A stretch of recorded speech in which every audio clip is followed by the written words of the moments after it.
Chers élèves, bonjour. Je vous propose de faire le point sur une notion assez complexe en littérature, qui est la notion de point de vue.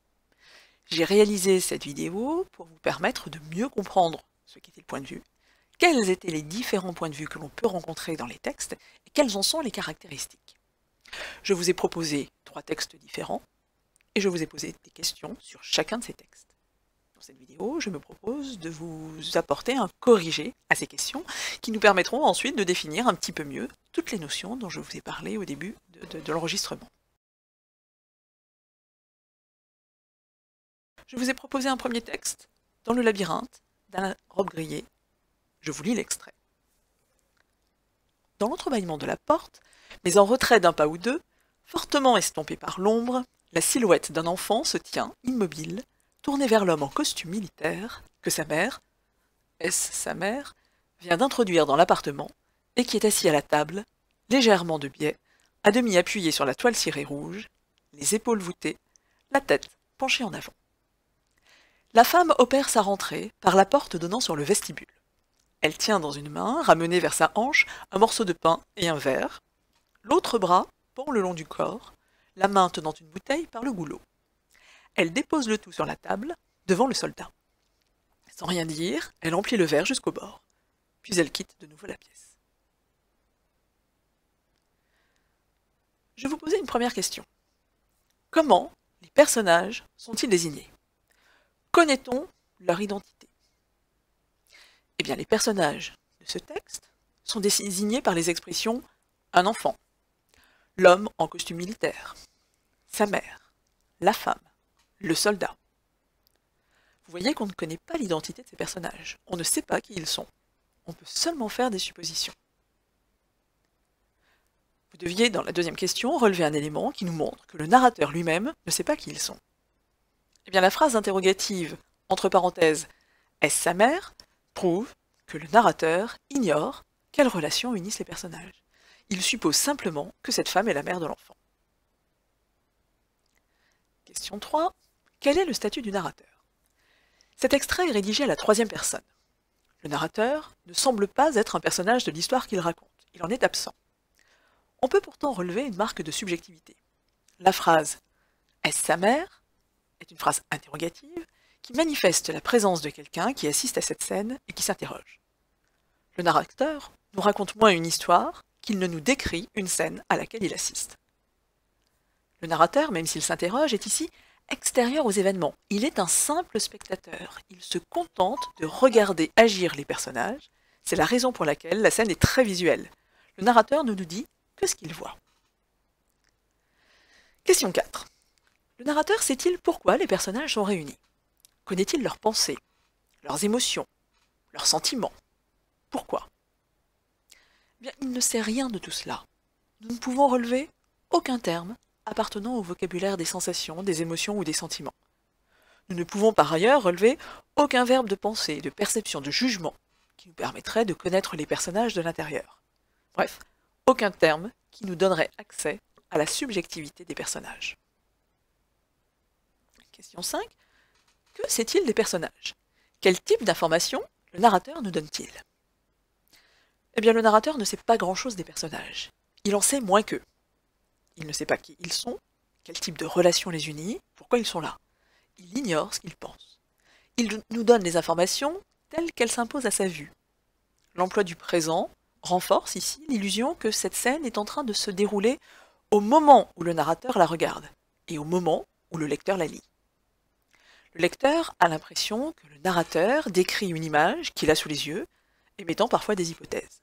Le lecteur, par conséquent, ne sait que ce que le narrateur voit ou entend. C'est à lui de donner du sens aux informations qui lui sont fournies et de les interpréter. Ni le lecteur ni le narrateur ne savent quoi que ce soit de cet homme. Est-il le père de l'enfant, un parent, un voisin, un inconnu que sa mère aurait invité? Le seul élément que possède le narrateur est qu'il porte un costume militaire.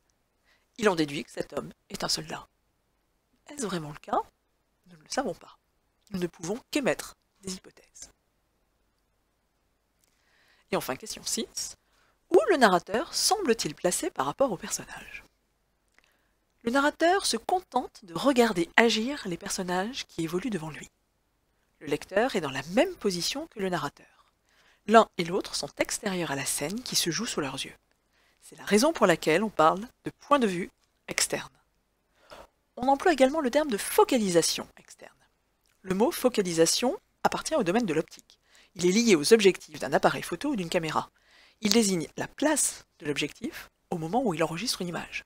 Le point de vue à partir duquel les éléments de cet univers sont décrits et racontés.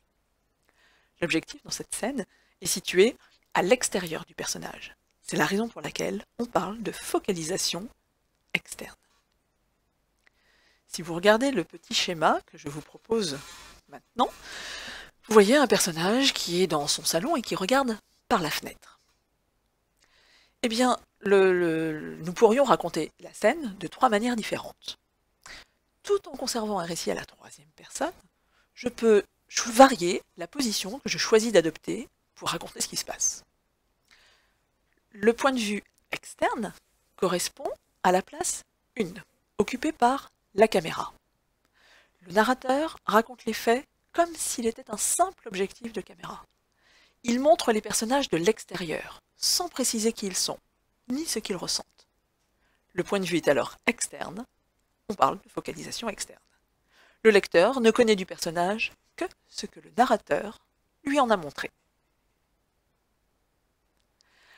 Après avoir défini ce qu'était le point de vue externe, je vous propose de découvrir un autre point de vue.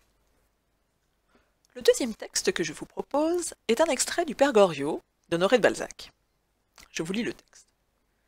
Madame Vauquer, née de Conflans, est une vieille femme qui, depuis 40 ans, tient à Paris une pension bourgeoise établie rue Neuve-Sainte-Geneviève, entre le quartier latin et le faubourg Saint-Marcel. Cette pension, connue sous le nom de Maison Vauquer, admet également des hommes et des femmes, des jeunes gens et des vieillards, sans que jamais la médisance ait attaqué les mœurs de ce respectable établissement. À l'époque où cette histoire commence, les internes étaient au nombre de 7. Le premier étage contenait les 2 meilleurs appartements de la maison. Madame Vauquer habitait le moins considérable, et l'autre appartenait à Madame Couture, veuve d'un commissaire ordonnateur de la République française. Elle avait avec elle une très jeune personne, nommée Victorine Taillefer, à qui elle servait de mère. La pension de ces 2 dames montait à 1800 francs. Les 2 appartements du second étaient occupés l'un par un vieillard nommé Poiret, l'autre par un homme âgé d'environ 40 ans, qui portait une perruque noire, se teignait les favoris, se disait ancien négociant et s'appelait Monsieur Vautrin. Le 3e étage se composait de 4 chambres, dont 2 étaient louées, l'une par une vieille fille, nommée Mademoiselle Michonneau, l'autre par un ancien fabricant de vermicelles, de pâte d'Italie et d'amidon, qui se laissait nommer le Père Goriot. Première question. Quel est le statut du narrateur dans cet extrait? Eh bien, le récit est raconté une nouvelle fois à la 3e personne, le narrateur est absent de l'histoire, il n'y joue aucun rôle, l'histoire semble se raconter d'elle-même. Deuxième question. Comment le personnage du premier paragraphe est-il désigné? Connaît-on son identité? Eh bien, le personnage du premier paragraphe est désigné par son nom. Il s'agit de Madame Vauquer, le narrateur connaît en effet l'identité du personnage. Question 3. Que connaît le narrateur sur son personnage? Le narrateur connaît énormément de choses sur son personnage. Il connaît non seulement l'identité de Madame Vauquer, mais il sait également quel est son nom de jeune fille, née de Conflans, laissant entendre, par la particule, que Madame Vauquer est d'origine aristocratique. Ce qu'elle fait depuis 40 ans. Elle tient une pension bourgeoise à Paris. Où est précisément située cette pension? Rue Neuve-Sainte-Geneviève, entre les quartiers latins et le faubourg Saint-Marcel. Le nom que tout le monde donne à cette pension, Maison Vauquer. L'opinion que l'on a de cette maison. Le texte parle d'un respectable établissement. Et enfin, quel genre de clientèle habite cette pension? Des hommes et des femmes, des jeunes gens et des vieillards. Question 4. Dans la suite du texte, le narrateur possède-t-il des informations concernant les autres personnages? Le narrateur semble connaître tout le monde. Il peut nous dévoiler des informations sur tous les personnages. Il sait, par exemple, que Madame Couture est veuve. Il sait même quelle était la profession de son mari, un commissaire ordonnateur de la République française. Il sait par ailleurs qu'elle sert de mère à Victorine Taillefer, jeune fille qui vit avec elle. Il sait qu'au deuxième étage vit Monsieur Vautrin, un homme âgé d'environ 40 ans, qui porte une perruque noire et qui se teint les favoris, et qui prétend être un ancien négociant. Question 5. Comment le narrateur peut-il en savoir autant? Eh bien, le narrateur en sait autant parce qu'il est un narrateur qui sait tout. On dit qu'il est omniscient. Ce terme est composé du mot latin omnes, qui signifie tout, et du verbe scio, qui signifie je sais. De plus, ce texte n'est focalisé sur aucun personnage. C'est la raison pour laquelle on parle également de focalisation zéro. Alain Robbe-Grillet, l'auteur du texte précédent, écrit dans un essai qu'il intitule « Pour un nouveau roman » qui décrit le monde dans les romans de Balzac.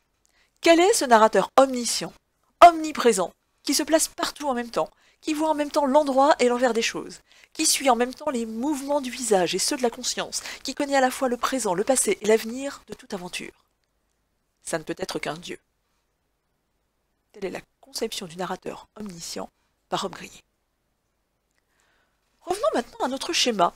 Nous avions vu tout à l'heure que la caméra, en 1, occupait la place d'un point de vue qui serait un point de vue externe. Eh bien, notre point de vue omniscient, le point de vue de Dieu, serait la place occupée par le numéro 2. Le narrateur connaît tout de la situation des personnages, leur identité, leur personnalité, leur passé, leur avenir. Il peut raconter ce qui se passe dans plusieurs lieux à la fois. Le point de vue adopté est celui d'un narrateur qui sait tout. Le narrateur est alors omniscient. On parle aussi de focalisation zéro, puisque le récit n'est focalisé sur aucun personnage. Le lecteur, dès lors, en sait plus que les personnages eux-mêmes. Nous avons vu quel était le point de vue externe, quel était le point de vue omniscient. Voyons le troisième type de point de vue. Pour cela, je vous propose un troisième texte, un texte d'Émile Zola, intitulé « L'œuvre ». Dans cet extrait, Claude, un jeune peintre, a recueilli une jeune inconnue qui errait dans Paris, alors qu'un terrible orage s'abattait sur la capitale. Il l'a invitée à dormir chez lui. Je lis le texte. Le matin, Claude, en ouvrant les yeux, battit des paupières. Il était très tard. Une large nappe de soleil tombait de la baie vitrée. C'était une de ces théories, que les jeunes peintres du plein air devaient louer les ateliers dont ne voulaient pas les peintres académiques, ceux que le soleil visitait de la flamme vivante de ses rayons. Mais un premier ahurissement l'avait fait asseoir, les jambes nues. Pourquoi diable se trouvait-il couché sur son divan? Et il promenait ses yeux, encore trouble de sommeil, quand il aperçut, à moitié caché par le paravent, un paquet de jupes. Ah oui, cette fille, il se souvenait. Il prêta l'oreille, il entendit une respiration longue et régulière d'un bien-être d'enfant. Bon, elle dormait toujours, et si calme que ce serait dommage de la réveiller. Il restait étourdi, il se grattait les jambes, ennuyé de cette aventure dans laquelle il retombait et qui allait lui gâter sa matinée de travail. Son cœur tendre l'indignait. Le mieux était de la secouer pour qu'elle filât tout de suite. Deuxième partie. Et, entre ses paupières mi-closes, elle l'étudiait à son tour. Comme il l'avait terrifiée depuis la veille, avec sa forte barbe, sa grosse tête, ses gestes emportés. Il n'était pas laid pourtant. Elle découvrait au fond de ses yeux bruns une grande tendresse, tandis que son nez la surprenait lui aussi, un nez délicat de femme, perdu dans les poils hérissés des lèvres. Un petit tremblement d'inquiétude nerveuse le secouait, une continuelle passion qui semblait faire vivre le crayon au bout de ses doigts minces, et dont elle était très touchée, sans savoir pourquoi. Ce ne pouvait être un méchant. Il ne devait avoir que la brutalité des timides. Tout cela, elle ne l'analysait pas très bien, mais elle le sentait. Elle se mettait à l'aise, comme chez un ami. Répondons à la première question. Quel est le statut du narrateur? Une fois encore, le récit est raconté à la troisième personne. Le narrateur est absent de l'histoire, il n'y joue aucun rôle. L'histoire semble se raconter d'elle-même. Question 2. Claude a sa théorie en matière d'atelier. Quelle est-elle? Claude est un peintre. Le choix d'un atelier est fondamental pour sa profession. Selon lui, les peintres du plein air, c'est-à-dire les peintres qui peignent à l'extérieur, directement sur le motif, doivent louer les ateliers que les peintres académiques ne veulent pas. Claude ici se fait le représentant d'un courant artistique nouveau dans ce dernier tiers du XIXe siècle. Il prône la peinture en extérieur, alors qu'un peintre digne de ce nom se doit de peindre dans son atelier, et accorde une place fondamentale à la lumière. Vous aurez reconnu en Claude un peintre impressionniste. N'oublions pas que Zola était lui-même très proche des peintres impressionnistes. Par conséquent, selon Claude, il est important de louer un atelier exposé en pleine lumière, contrairement à ce que pensent les peintres attachés à la tradition. L'auteur porte ici à notre connaissance les idées de Claude en matière de peinture. Nous savons quelle est son opinion. Question 3. Sur quel personnage le récit est-il centré dans la première partie? Que fait-il? Le récit est centré sur Claude. C'est lui que nous suivons. Dans cet extrait, Claude se réveille. Il n'a pas les idées très claires. Il ne sait plus pourquoi il a passé la nuit sur le canapé. Après avoir aperçu un paquet de jupes dans un coin de son atelier, il se souvient que la veille au soir, il a proposé à une jeune fille de l'héberger. Question 4. Nous intéressons-nous au personnage en le voyant de l'extérieur ou en le voyant de l'intérieur? Nous voyons d'abord Claude ouvrir les yeux. Nous le voyons ensuite s'asseoir sur son lit, les jambes nues, regarder le paquet de jupes, et ensuite se gratter les jambes. Ce qu'il fait n'est pas très intéressant. En revanche, nous nous intéressons surtout à ce que perçoit le personnage de l'intérieur, c'est-à-dire à ce qu'il pense, à ce qu'il éprouve, ce qu'il découvre, ce qu'il perçoit. Question 5. Qu'en est-il de la deuxième partie? Il en est de même dans le deuxième extrait. Le récit se concentre cette fois-ci sur la jeune fille. Elle vient de se réveiller et elle regarde le peintre. Nous partageons essentiellement ses opinions sur le peintre. Question 6. Qu'est-ce qui nous permet de dire que nous sommes dans la peau du personnage, que nous voyons le monde à travers lui dans le premier extrait? Et nous savons ce que Claude perçoit et quelles sont les sensations qu'il éprouve. La vue est sollicitée au début du texte, comme l'indique l'expression « en ouvrant les yeux ». Et nous comprenons qu'il est ébloui par la lumière parce qu'il bat des paupières et qu'une large nappe de soleil tombait de la baie vitrée. Nous partageons également les pensées du personnage. Nous savons ce que Claude pense au sujet d'un choix d'un atelier.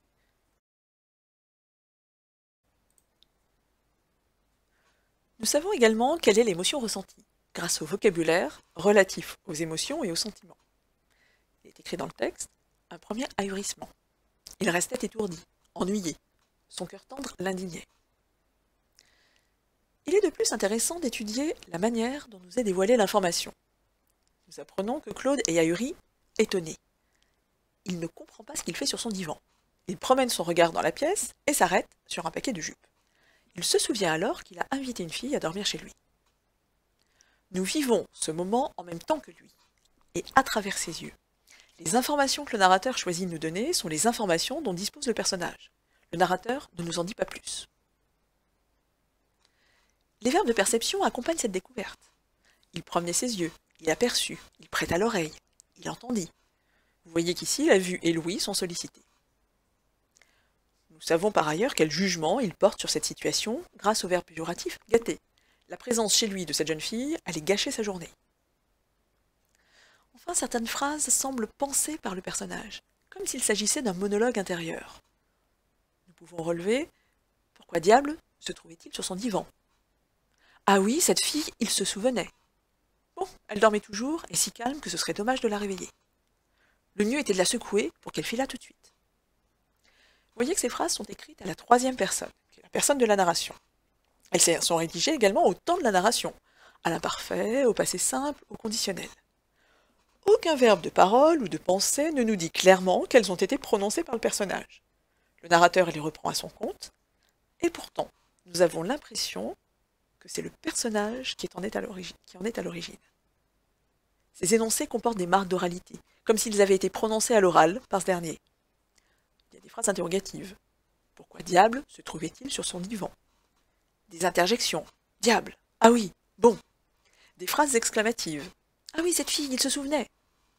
Des familiarités. Diable. Cette fille, il se souvenait. Autant d'éléments qui nous prouvent que ces propos ont été tenus ou pensés par les personnages. C'est ce que nous appelons le discours indirect libre. Question 7. Montrez que nous partageons les pensées du personnage dans l'extrait 2. Dans le deuxième extrait, nous retrouvons en grande partie ce dont nous avons parlé dans l'extrait 1. Nous pouvons relever des verbes de perception, entre ses paupières closes, elle l'étudiait, elle découvrait, qui nous permettent de savoir ce qu'elle perçoit. Dans ce texte, la jeune femme observe attentivement Claude. Nous pouvons relever également du vocabulaire évaluatif, qui nous renseigne sur ce qu'elle pense de Claude. Au départ, elle le jugeait mal, comme l'indiquent les termes péjoratifs, sa forte barbe, sa grosse tête, ses gestes emportés. Mais elle revoit ensuite son jugement, comme l'attestent les termes amélioratifs. Il n'était pas laid, pourtant, une grande tendresse, un nez délicat. Le vocabulaire des émotions et des sentiments nous permet de comprendre ce qu'elle ressent. Elle a d'abord été terrifiée par l'homme, elle revient ensuite sur son jugement, parce qu'elle est surprise par la délicatesse des traits du peintre. Elle est touchée par son expression. Elle se sent de plus en plus à l'aise, au point de se croire comme chez un ami. D'ailleurs, le mot « ami » est un terme affectif, qui rend compte de ce que la jeune femme éprouve pour Claude. Et puis nous partageons ses pensées grâce au discours indirect libre. Comme il l'avait terrifiée depuis la veille avec sa forte barbe, sa grosse tête, ses gestes emportés, qui est une phrase exclamative. Il n'était pas laid pourtant. Le pourtant indique que ce sont les propos, les pensées du personnage. Ce ne pouvait être un méchant, il ne devait avoir que la brutalité des timides. Les termes pourtant, ce ne pouvait être un méchant, permettent d'exprimer les doutes du personnage concernant l'homme qu'il a recueilli. Ce sont des modalisateurs. Et ce sont ces modalisateurs qui font que ces phrases appartiennent au discours indirect libre. Si nous devions résumer, nous pouvons voir que nous disposons de nombreux éléments pour reconnaître le point de vue interne, puisque ce sont les marques de subjectivité qui nous mettent sur la voie. Puisque la scène est perçue à travers le point de vue de l'un des personnages, nous devons pouvoir relever des indices de sa subjectivité, des indices qui nous permettent de savoir ce qu'il perçoit par ses sens, ce qu'il voit, ce qu'il entend, ce qu'il sent, c'est-à-dire les sensations éprouvées, mais également des indices qui nous permettent de savoir ce qu'il ressent, c'est-à-dire ses émotions, ses sentiments, mais également ce qu'il pense, etc., etc. Nous avons pu relever, tout au long de notre étude, des verbes de perception, de sentiment, de pensée, de jugement, d'opinion, le vocabulaire des sensations, des émotions, des sentiments, le vocabulaire affectif, le vocabulaire évaluatif, qui rend compte du jugement du personnage, avec des termes amélioratifs ou péjoratifs, les modalisateurs qui expriment le doute ou la certitude, et puis ce fameux discours indirect libre que nous pouvons entre autres repérer grâce aux marques d'oralité. Les types de phrases utilisées, surtout les phrases interrogatives et les phrases exclamatives, l'emploi d'interjections, ces petits mots invariables que l'on utilise pour exprimer une émotion, comme des cris qui seraient jetés dans le discours, et puis le recours au registre familier, le vocabulaire familier, mais des constructions familières également, et puis une prononciation qui évoquerait la prononciation de l'oral. Reconsidérons notre schéma. Cette fois-ci, le point de vue interne, qui est celui que nous venons d'étudier, correspond au numéro 3. Le narrateur se met dans la peau de l'un des personnages. Il raconte un événement vécu par le personnage à travers le regard et la conscience de ce personnage. Le point de vue est interne, on parle aussi de focalisation interne.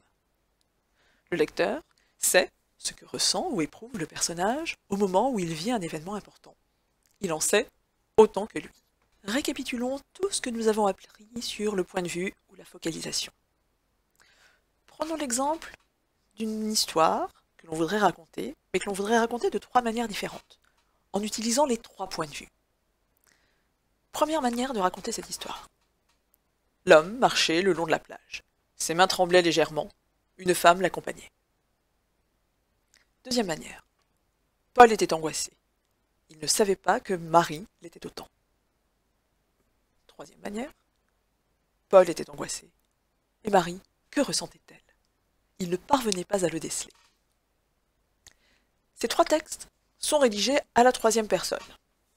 Le statut du narrateur est le même. Le narrateur est absent du récit, il n'est pas un personnage de l'histoire semble se raconter toute seule. Dans le premier énoncé, le lecteur doit interpréter les actions des personnages pour en déduire leur identité, leurs relations, leur psychologie, leur histoire. Le narrateur est un simple observateur. Il ne comprend de la scène que ce qu'il en voit. Il en sait moins que les personnages. On dit que le point de vue est externe. On parle aussi de focalisation externe. Dans le deuxième énoncé, le lecteur, grâce au narrateur, connaît plus d'informations que les personnages eux-mêmes. Paul ne sait pas que Marie est autant angoissée que lui. Le narrateur montre ici qu'il sait tout, qu'il en sait plus que les personnages. On dit que le narrateur est omniscient.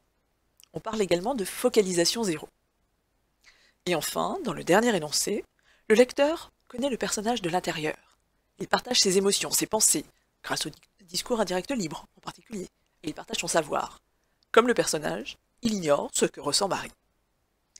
Le narrateur, dans ce dernier exemple, adopte le point de vue d'un personnage. On dit que le point de vue est interne, on parle aussi de focalisation interne. Récapitulons maintenant tout ce qui caractérise le point de vue interne. Nous avons vu que le statut du narrateur nous invitait à chercher qui raconte. Le point de vue, ou la focalisation, nous invite à chercher qui perçoit, qui voit. Étudier le point de vue, c'est donc étudier sous quel angle est racontée l'histoire. C'est se demander qui perçoit ce qui est raconté. Est-ce que c'est le narrateur ou est-ce que c'est un personnage? Dans un récit à la troisième personne, le narrateur est bien celui qui raconte. Au cours de son récit, il peut cependant présenter les événements tels qu'ils sont perçus par l'un des personnages. En effet, le narrateur, tout en racontant à la troisième personne, choisit à certains moments de présenter les événements du point de vue des personnages. Il limite alors l'information à ce que c'est le personnage, à ce qu'il perçoit, à ce qu'il ressent, à ce qu'il pense. Le point de vue, au cours de ces quelques lignes, est interne, puisque nous percevons les choses à travers l'un des personnages. Il est par ailleurs subjectif, puisqu'il reflète l'opinion, les sentiments, les impressions du personnage. Il est rare qu'un livre soit entièrement rédigé du point de vue de l'un des personnages. La notion de point de vue varie constamment dans un texte. On peut trouver les 3 différents points de vue représentés tout au fil du texte. Reprenons ce qui concerne le point de vue interne. Le narrateur nous donne l'information de telle sorte que le lecteur en sache autant que le personnage, qu'il découvre les choses en même temps que lui. Le lecteur est ainsi subtilement placé dans la peau d'un des personnages. Ce point de vue renforce l'identification du lecteur au personnage. C'est important parce que le point de vue interne est justement l'un des procédés qui favorisent notre identification au personnage, et très souvent qui font que nous allons apprécier un livre. Alors, comment reconnaître un point de vue interne? C'est ce point de vue qui doit retenir notre attention, surtout qu'un texte rédigé d'un point de vue interne comporte plusieurs indices qui nous permettent d'identifier le point de vue adopté. Le personnage, à travers lequel les événements sont perçus, peut être sujet de verbes de perception. Tous ces verbes qui font référence à nos sens. Il peut être sujet de verbes de sentiment, qui montrent ce qu'éprouve le personnage, quelles sont ses émotions, quels sont ses sentiments. Il peut être sujet de verbes de pensée, de jugement, d'opinion, qui permet de savoir ce que veut un personnage, ce que pense un personnage, le jugement qu'il porte sur ce qui l'entoure. On peut relever aussi le vocabulaire des sensations, des émotions, des sentiments. L'énoncé comporte également des indices du jugement de celui qui voit. Je peux relever des termes affectifs, qui rendent compte de l'affectivité du narrateur à l'égard de ce qu'il raconte. Il montre alors qu'il aime ou qu'il n'aime pas ce dont il parle. Et puis un vocabulaire évaluatif, qui rend compte de l'appréciation du narrateur à l'égard de ce qu'il raconte. Ces termes peuvent être valorisants, on dit qu'ils sont amélioratifs, ou bien dévalorisants, on dit qu'ils sont péjoratifs. Et puis on peut relever aussi tous ces petits mots que l'on appelle des modalisateurs, tous les mots qui rendent compte du degré d'adhésion du personnage par rapport à ce qu'il pense. Tous ces mots qui montrent s'il est sûr ou s'il doute de ce qu'il avance. Dernière notion que vous avez découverte tout au long de votre étude, le discours indirect libre. La narration à la troisième personne peut comporter des passages qui ressemblent à du discours au style direct, mais qui n'en sont pas. Le narrateur réagit comme pourrait le faire le personnage. Il pose les questions que pourrait poser le personnage. Ses réflexions et ses réactions pourraient être celles du personnage. Le narrateur intègre ses paroles à sa narration, mais il conserve la personne de la narration, c'est-à-dire la troisième personne, et les temps de la narration, souvent le passé simple, l'imparfait et le conditionnel. Ce style de discours s'apparente parfois à un monologue intérieur.